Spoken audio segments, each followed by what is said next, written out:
কোনো নির্বাচন হয় না।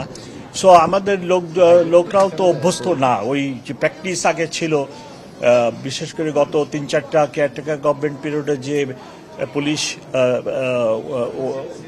ট্রেন্ড ছিল পোলিং সেন্টারগুলোতে কীভাবে দায়িত্ব পালন করতে হবে নিরপেক্ষভাবে, এগুলো বুঝতো, জানতো।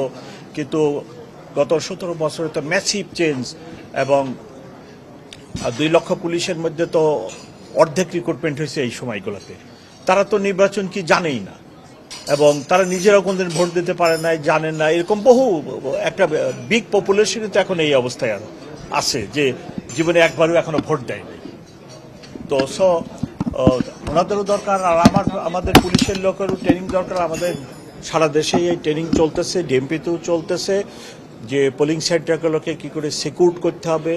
ইভেন শুধু ট্রেনিং না, আমি সকল সময় সব প্রোগ্রামে সব জায়গায় আমার অফিসারদের বলতেছি 100% নিরপেক্ষতা বজায় রাখতে। ইভেন আমি আমার নিজের উদাহরণ দিয়ে বলছি যে আমাকে কেউ যদি বলে যে আমি কোনো দলের প্রতি বিন্দু মাত্র ইনক্লাইন্ড, দুর্বলতা আছে, আই রিজাইন।